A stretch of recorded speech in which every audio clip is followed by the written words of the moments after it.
Hello and welcome to the Abel Contemporary Gallery. I'm Teresa Abel and I'm here with Sandra Peterson. She has a show in the gallery right now called Carousel, and it is 10 spectacular giant paintings she's been working on that are all 4x6. And if you have an opportunity to come here and see the show before it ends on September 7th, if you're watching the video, please do. It's completely worth the drive to come and see these paintings in person. So I'm going to tell you a little bit about Sandra first. Sandra is best known for her distinctive mark making in meditative paintings examining the animal kingdom in human imagination. Her work uses highly textured surfaces, collapsing background and foreground into complex multi-dimensional plane, merging her subjects with its surroundings. Peterson connects with the long history of humans, looking to animals for inspiration in portraying universal themes pertaining to politics, community, and the environment. Peterson holds a Master of Fine Arts degree from the University of Wisconsin-Madison, and she lives and works in Mineral Point, Wisconsin. Thank you for being here. Thank you for inviting me, and thank you for coming. So this, I think, is your third solo show with us. It might be my second. Oh. Am I forgetting one? Maybe second. But well, you've been in lots of group shows, and yes. This work is obviously related to all the work that you've been doing for decades with animals, but it's also a bit of a departure. It is. Both in palette, I think, Yes. and then in the subject matter. Right. So tell us how you got to this place. Let's talk first about this specific body of work, and then we can go back later and talk about how it relates to your previous work. Sure. And so when I was thinking about this show, there are paintings that I live with that I never, want them to leave. So I thought, why don't I rework them in a new format? And I was sailing right along doing that, and on a couple of them. And then I did one of the carousel, which is, I just have a square in my home of one of the heads with the wings. And after I did it on the 4x6 format, and the whole body was there, my daughter Zula and I were talking, and she said, "Mom, why don't you just keep going with these animals? You paint animals anyway." So I have to think about that, but I could see it.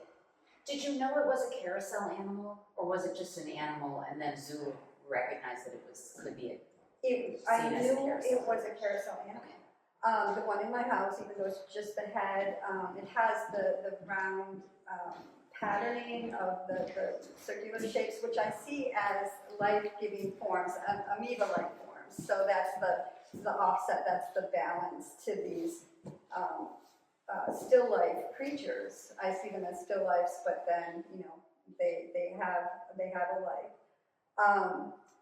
So the painting in my home is entitled Carousel. So then I just have to sit with that, because then that meant abandoning the work I started for this show and then starting this series late in the game. So I created this in 7 months, and it was crazy for me. I mean, everybody works differently. That seems crazy. But I had to get down to business fast. Yeah. And then with the carousel idea, I felt I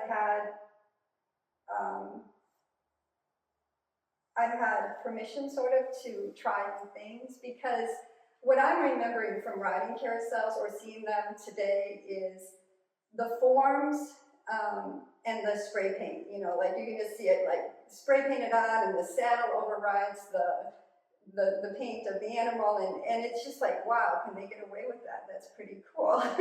And so I thought, I can try whatever I want on these paintings. So I used palette knife, I used stencils, I used glass bead on a few of them, and that's harder to see unless the lights are off and the light reflects some of them. The cheetah over here, all of the patterning of the more gray pattern in the body is all reflective glass. Wow. And it was fun at night in the studio when I would turn off my lights and I'd be walking out with my flashlight and that piece just lights up. So I kind of loved that and thought, you know, I could have done that on all of them, but it's okay. You know, I was just experimenting and trying, and I think other ones, I tried to make them unique so that there's something in each one that is a little bit, unique to the piece. But that's the origin. It started with the donkey on the wall here. That's the one that was the first square piece that is in my home. Do you remember the first time you experienced a carousel? Well, were you a kid or were you older? Well, I can remember the forms really distinctly, and I don't necessarily remember the day. Yeah. Or, you know, as a kid. I can remember better my kids riding carousels. The one in Madison that was East Washington. Oh, Alice Deli. Yeah. Alice Deli. I can remember that. And I think the idea that we can, you know, in a creative sense, beyond this exotic animal, and for a moment, you know, we're riding a tiger, we're riding an elephant, and I just think that's really beautiful because it's the moment. It's not, and that's what life is. I mean, we try to take our moments of joy, but it's not lasting. But for those few minutes, then it's, you know, back to reality, back to the, you know, the real work. But I kind of like that for the creative spirit and the creative ideas, because you have to have that, you know, that space. And I feel like it happens up here, like it's like the joy and the creativity is up here, you know, where it's more lifted in a spacious sort of way. But the other thing I was thinking about when I would have ridden or when we ride, you know, these stand-ins for this exotic experience, is that there was such autonomy in I'm doing it. You know, the parents stayed into the background and they stand there and watch. But, you know, I kind of like that idea too, that we sort of have to do it on our own, but then it's more transcendent when it's a collective that we all, as a human race, hopefully, you know, that's what we're, you know, can there be joy in this world? And then even just talking about that, I was thinking about like being in a carousel or, you know, being at a carnival, and there are all these carnival rides, and a lot of the carnival rides are about the movement and the excitement of that, and you're physically, come on, join us. There's a lot of, the ride itself is giving you excitement because of the movement. And it's not that, a carousel, there is a movement, but it's not, it's really the imagination that gets engaged, and that's what makes it fun, and you're a kid sort of imagining that you're on this elephant or zebra or wolf. Exactly. And when else do we get to do this? And then that, you know, that fiber just stays with us. I think it's really easy to hold on to that, and even if we're not consciously thinking about it, like that's there. It's important, and to have that space, sort of the stopping of time, where you're someplace else to allow those the imagination to take over. I mean, if we don't stop, it's how does that happen? Right. And even in the studio, I mean, creating the work, it's not all, I mean, it's work, it's not all sit back and there's joy, but there's that push and pull of, okay, here's the imagination, and then the physicality, and with this body, because I knew what I wanted, a lot of the work prior to this was exploration of whatever, and it can change. But I knew these had to have a continuity. Right. So then the decision making was, you know, I may not be in my creative mode, but I need to get this bottom, you know, unifying, patterning in. Right. Excuse me, and that sort of thing. So yeah. There's something that you say in your statement that's specific to this body of work. You say each animal is a still life conveying the spirit of exuberance found in the circus. However, this joy is contrasted by the animal's captivity and serving as a stand-in for the harnessing of the human spirit. I think that's super interesting. So there is this joy in it, but there is this idea that they're trapped there. They are trapped there. And talk about that idea about the human spirit, and then which will lead into the wings, which we haven't talked about. Right. Well, when I'm painting, I'm listening to the news, and it's not, you know, it's not entirely happy, of course. And then, you know, there are different degrees of, you know, what does it mean to be captive? And I mean, huge varying degrees. I mean, we're all struggling in some way. Certain jobs keep us there, but then there's the other extreme where, you know, you're suddenly in a cage. So when you're in that position, what's left if only the hope and the dreams and the imagination to maybe have some idea of freedom. So I couldn't quite separate. I mean, it is what is happening in our world, and maybe has always been there, but you know, the idea that we have to try to rise above whatever our constraints are. And they may be minor. They may be, I think you and I talked about this the last time. There's a constraint within an artist's style. Right. And I'm always trying, you know, that's interesting to me. Like, that's my style. I like it, I accept it, I embrace it. But what would happen if I could lose that? Which is a little bit more abstract, but I wonder about that. You're someone, so we've known each other for quite a long time. I don't know how long, but decades. Decades. And, which is great. And Yes. so I've seen your works, I think, since you got your Master of Fine Arts degree. And I can still recall that work, which was so good and so strong. Your style of painting, the way that you sort of, it's very physical. You Yes. approach the work. I can still think of some very large pieces of the human figure or of animals. But your palette at that time, and correct me if I'm wrong, it seemed much more like a Rembrandt palette. Yes. It's very earthy. Perfect. So I feel like the way you approach your brushstrokes, the way that there's almost an aggression, or it's so active with the brushwork, Yes. is very similar. But the palette has changed, but also, I guess, anyway, I guess what I'm trying to say is it seems so singularly your style that when I think of you embodying that and always having had a clear vision of who you are as an artist.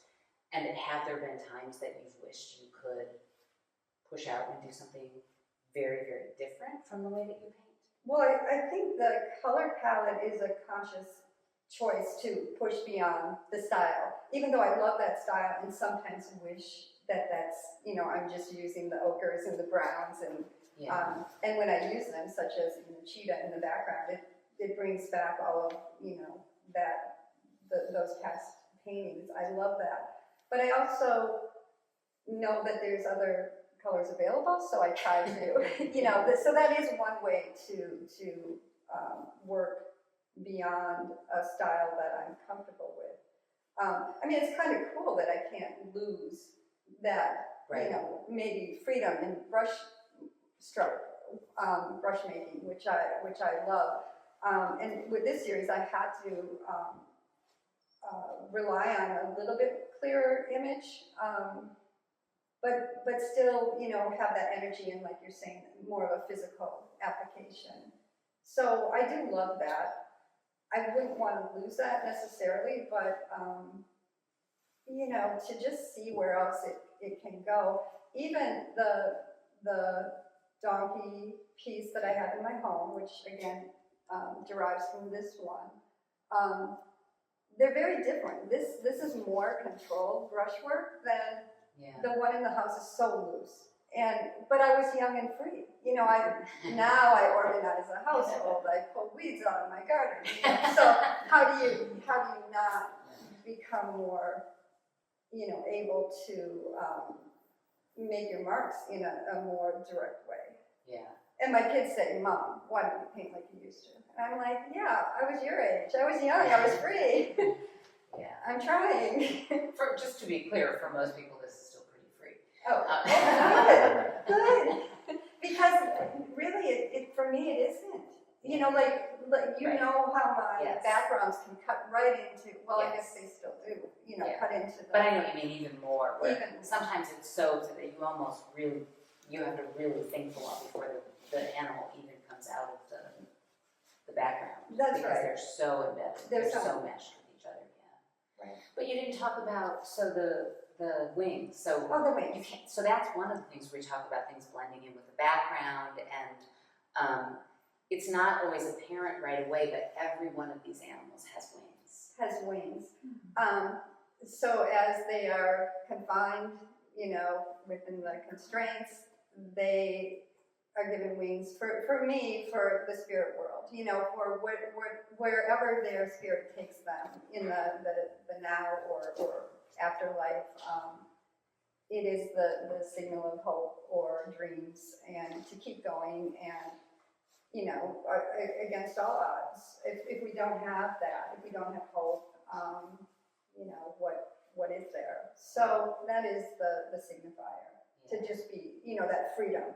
And especially as an artist, the freedom to create. That's really tough to find sometimes, just the time alone.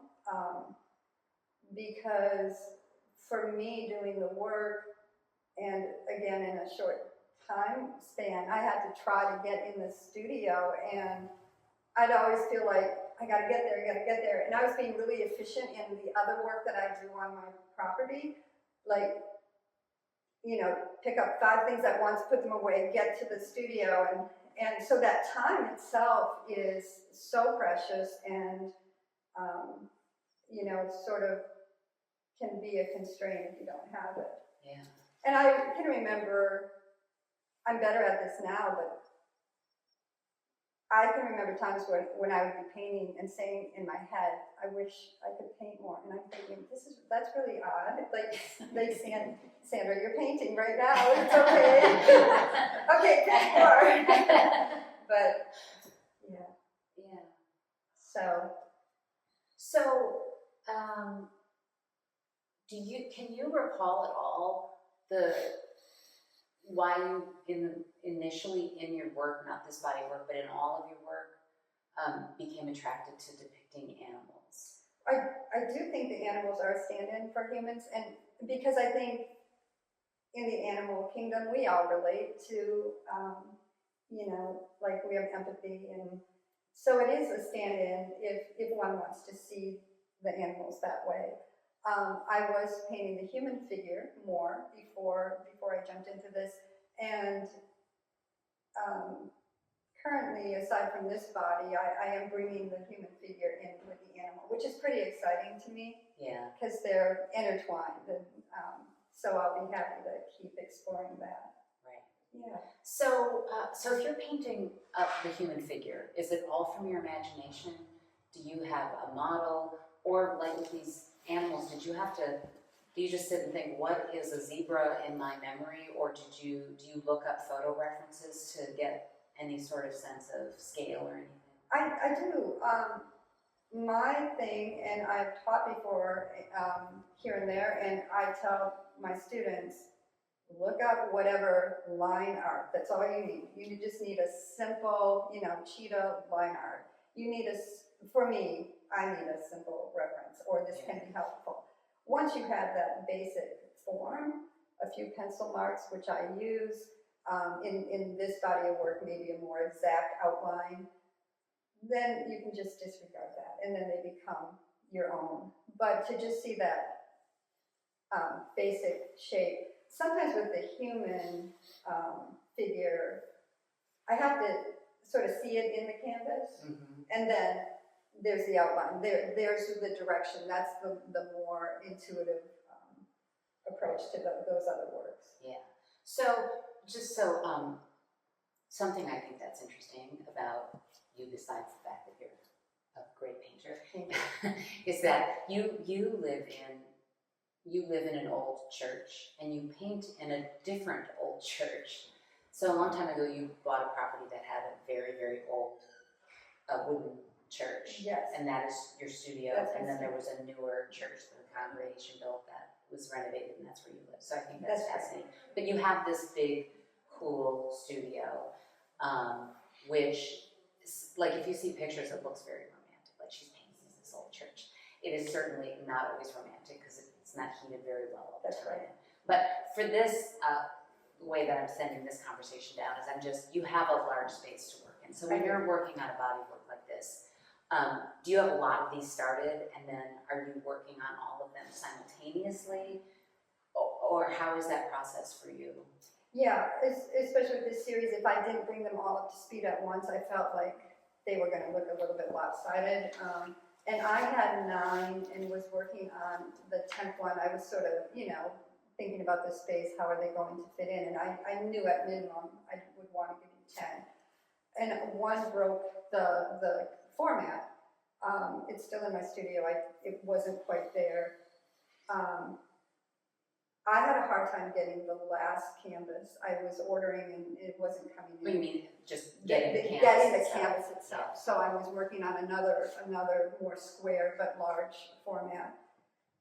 And then finally the canvas came in with about 4 weeks to spare. And I had to say, oh gosh, can I? Is there enough energy left? Now it's summer. Now, my son moved back from San Francisco. It's busier at my household. Can I do another painting? There's weeds in the garden. There's weeds, which until recently, they were just not being touched. I would have to say, walk away. So I started that 10th one. And so they all came up to speed pretty much together. Pulling one on the easel and then moving it and another. I thought I could work hanging them on the wall and just walking around, but there's something about just having one on the easel that I'm working on that one for a while, and then I set it aside, and I got pretty good at moving them. They're not exactly light, No. but it's like, okay, you got to do the work. You have to, hoist it up onto the easel. Otherwise the bottom, you can't. I can sit on the ground, but it's lifting and So you must stand when you paint. I do stand and get back. What was nice about the lower level, though, I did allow myself to, because I could reach it just right, and I'm like, oh, this is nice. So you could sit as you're doing this stenciling and pattern. Exactly. Yeah, that's great. How do you? Is it like this is just one of these things with so many artists that I know. The balance of what life wants you to do and finding the time to get into your studio, and how do you manage that? Yeah, that's really, something to think about. For this body of work, this got more of the balance. The scale was tipped in this favor because I have to do that. And then now life shows up. And I know it does for everybody. Like every artist has this challenge, right? And you want to be in your studio and you're walking. I literally see me walking in the opposite direction, and I think, wow, this is screwed up. But I've always felt if you can hang on by a thread somehow in those busiest times, and that might be busy for years if you have kids or whatever, but you can jump back in. Yeah. And that's what there's certain little passages or sayings, like cut my losses for the day and at least get something, Right. An hour of work is an hour of work. which surprised me in this series, because sometimes I would be like, why should I work for an hour? I'm not going to achieve very much, but I would. And then I'd leave the studio and like, I'm sure glad I got that section done, Right. because that's what it's going to take. Yeah. So that was kind of a, or if I'm in the house and I have 10 more things, I walk in circles getting ready to leave the house, go to the studio, but your mind has to be, and I'm just like, pull out, like just, okay, you can do 3 more things and then you are walking away. And then you get to the studio. Well, and that's why sometimes I think maybe we give artists a show because it forces you. It does. To put those things aside because you have a deadline, and then that at some point that deadline scares the bejesus out of you because you think, I have to show up with really good work because people are going to look at this and I must get this done. Right. Because otherwise it's too easy to, like, all this other stuff in life is on your mind. And it is. That's exactly. A dear friend of mine, when she was a single mom and her kids were younger and she painted all the time, I remember at one point going to her house and she was just like, I would say, you're getting so much painting done? And she was like, well, I realized at some point the house is just a mess and I'm taking care of, but on my deathbed, am I going to be happy that my house was clean, or am I going to be happy that I did these paintings? And I thought that is so smart to think about that and to keep it present. Like, who cares? I was saying when you said the weeds in the garden, like, no one's going to think like, and our garden was always great. Right. I mean, they might. No, right. No, it doesn't matter all that much. I mean, within reason. Yeah. Because, it gets overbearing and it's my responsibility too, to maintain the place. But I did pick up a schedule. I tried different schedules, and then at 9:30 at night, I would say, you can stop then. Sometimes I worked later, but it didn't feel quite right to me because the next morning I'd wake up and then there was no break. Yeah. But even at 9:30, I'm not getting into the house or transitioning until, it's 10 o'clock. But I kept that schedule. Work in the morning to get the hard stuff out of the way and then have my day and stay in the studio till 9:30. And the beauty of like January, February, when it's dark and cold, nobody wants to really get a hold of you. So it was, even though I was freezing, it was pretty good to be out there in the space. And I can heat my studio, but that takes work. So sometimes I forfeited that for time, and I would dress in Carhartts. My son Fulton, he had a pair that now they're mine, and I'd zip up and I'd put a scarf around my neck, and I would just, be out there painting. For hours? Hours, yeah. So, yeah, I had to go, because what choice was there? I just have to get this work done. And how many times did I stop out here and say, I shouldn't be here, I should be painting? So it was that drive that you're talking about. Yeah. So you have an undergraduate degree from the University of Eau Claire. That's right. And was that in fine art? Because I know for a while you had a business where you did design work, right? Yeah, that's right. I did have an emphasis in graphic design, and then I had a business out in Paola. Yeah. Where you moved the gallery from. So that was a business I got into, and then I said, oh great, now you have a business, you're still not painting. So then I went back to graduate school how can you paint? Go back to school. You'll ensure that you will be painting. Right. And it was a really good decision. Yeah, that's great. Yeah. And then after that, it was just a matter of, you found I'm assuming that in graduate school you did the thing that you hope to do, which is start to find your mature voice as an artist. Yeah, it was really good, because you have those conversations and you're influenced by those professors and students, and then because I was an older student, you get out of school and 2 years later, then I have my first kid, and then, other challenges because you do want to paint. You're all set up to have your career, and you're holding on by a thread. Right. But that's life. Right. I'm not unique in that. That's just anybody the time for an artist is so needed, but you have to you have to grab for it and take it as you can get it. Listen, no matter what you're doing, whether you're an artist or not, everyone's life, especially if you're raising kids or running a business or whatever you're doing, it's very time consuming. And everyone, not just artists, struggle with how do I spend my time? How do I prioritize how I want to live my life? I do find it interesting though with art because I feel like there are a lot of people who get out of graduate school, and if we look back over 10 or 20 years, a lot of people don't carve out the time to do that. Other priorities arise, which is completely fine. Everyone chooses their own path and prioritizes what's important for them, and that works out. But I find it interesting that people like yourself who stick with it after all that time. It's I don't know that there's any magic Right.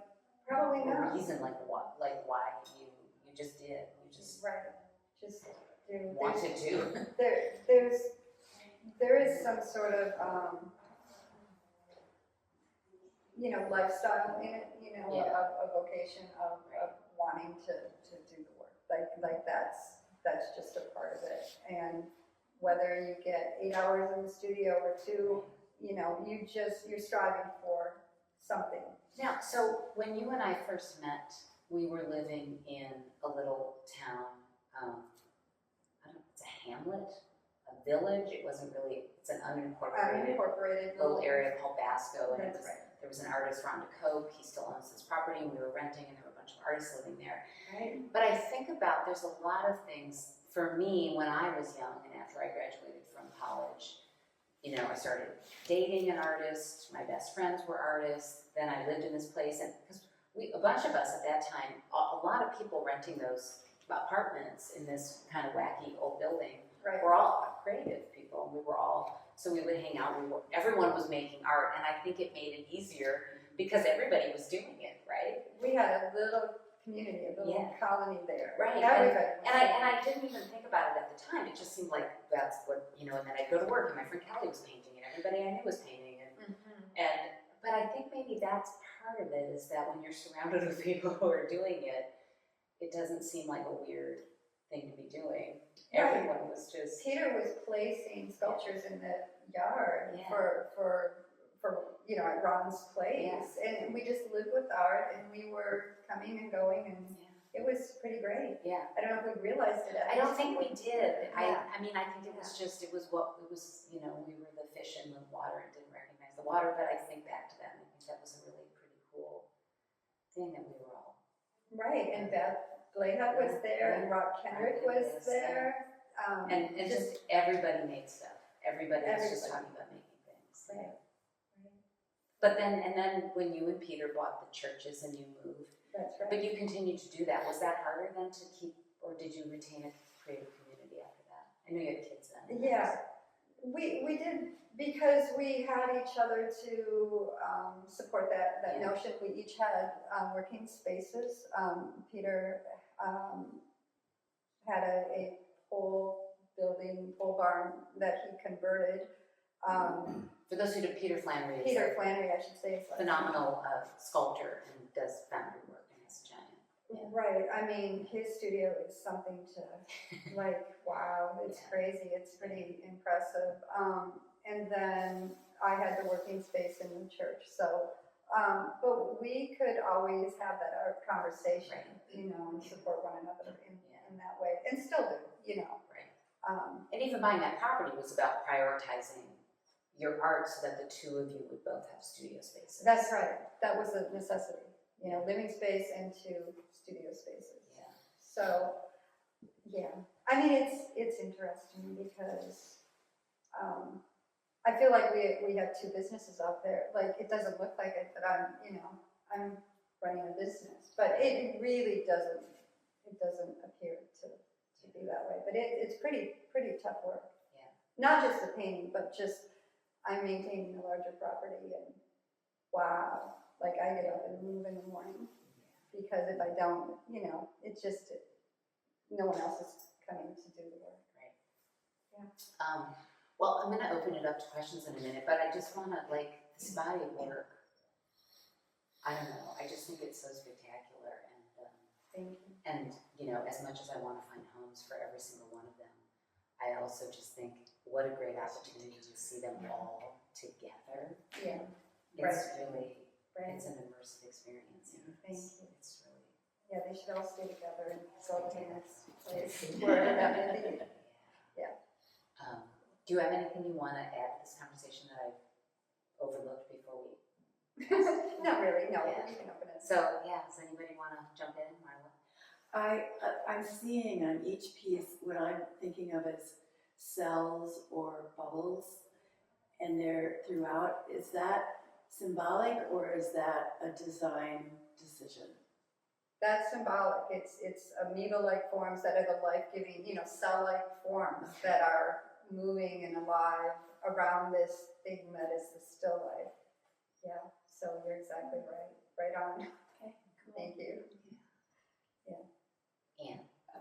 So one thing, first I want to just make an observation because I've really been appreciating how wonderful these paintings are from a distance, and then how different they are when you get up close to them. They have a very different feeling from close up and far away. So I've really been enjoying that about them. Thanks.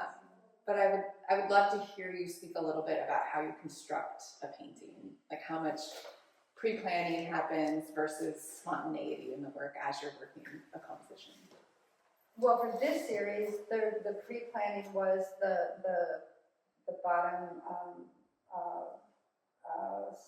pattern of a stencil that I'm using in changing up, and then penciling in some idea of the animal.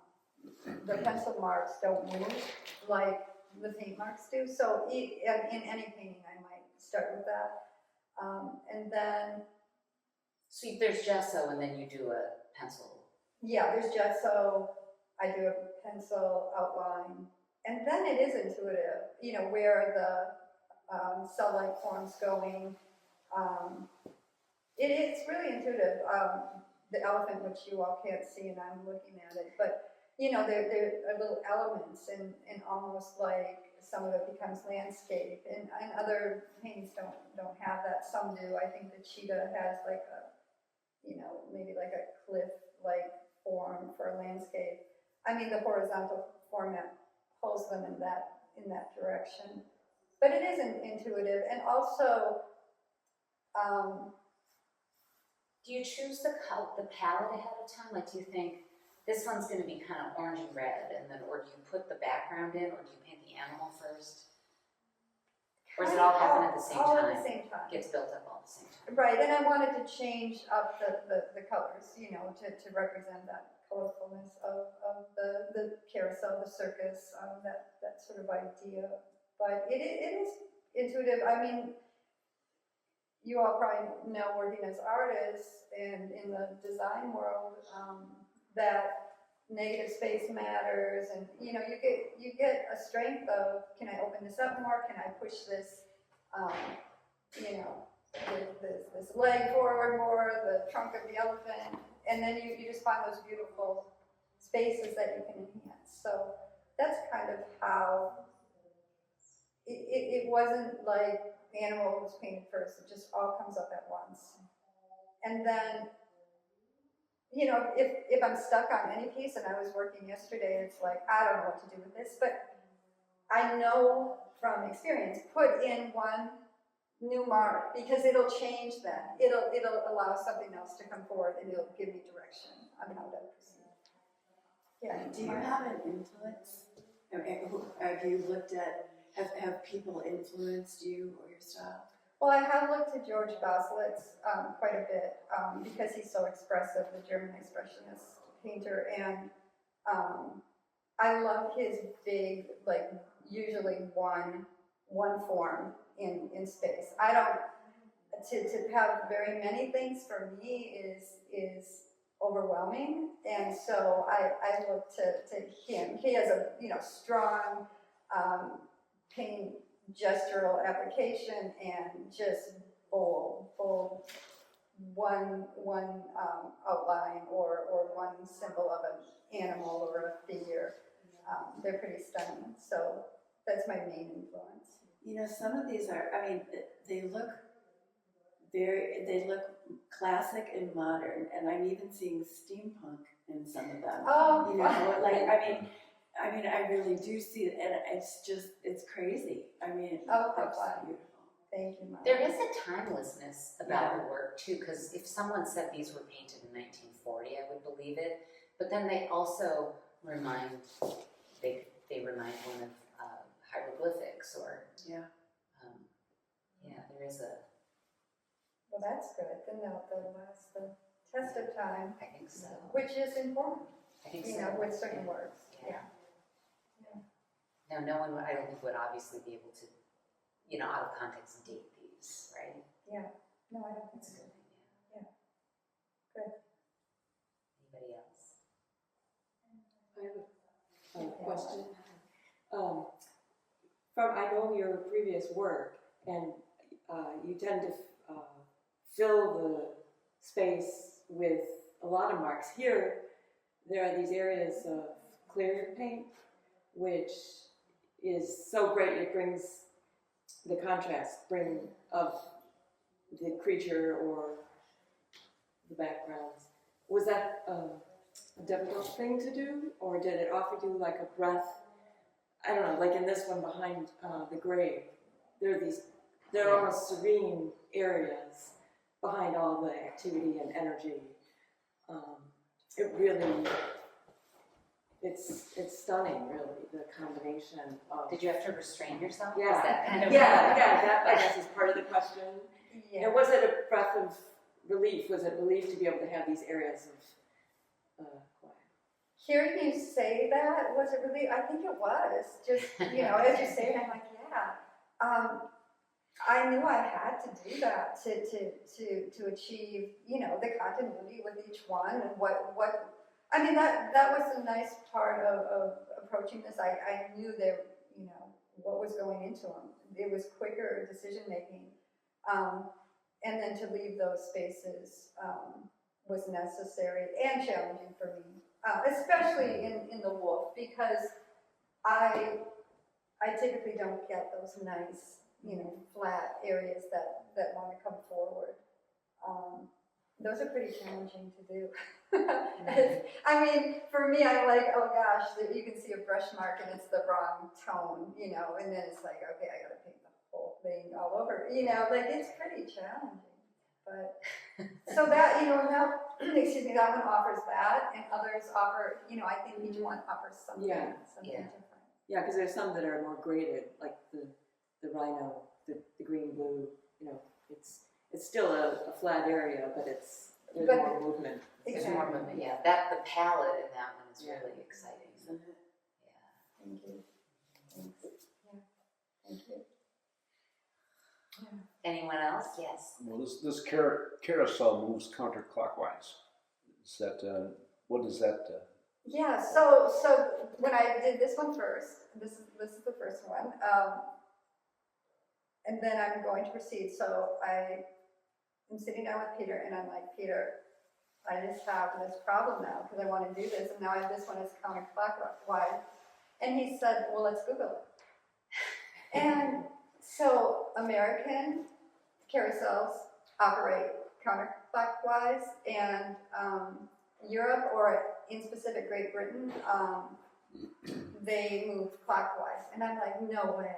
Did I just get so lucky here? And I mean, would it matter? It maybe depends on if you're inside or outside. Inside. Yeah, that's what I always thought. Yeah. Like, if you're it's like you're inside, inside the carousel watching them move around you Right. instead of on the outside. Right, I see. Well, when I read about it, I'm not certain this has any clout that it was how you mounted an animal, like a horse, how you, like what leg swung around. But for some reason, I guess, the American carousels go counterclockwise. So, I mean, usually in my life, these things happen, and I'm like, I'm always on the wrong side of whatever. And so I was like, wow, this is pretty nice. I can just keep going. Yeah. Good question. Yeah, it is. I mean, it came up in my mind. Yeah. Anybody else? All right. Thank you, Sandra. Thank you, Teresa, and thank you to your staff Oh. for hanging the work, being here, Yeah. always doing what you do You're the here. best. And thanks for coming. Thank you. Before we go to group 7, there's also a group show called How They Do That. And then in gallery number 5 is an installation called Keep Going by a Minneapolis artist, Emmett Ramstead. So check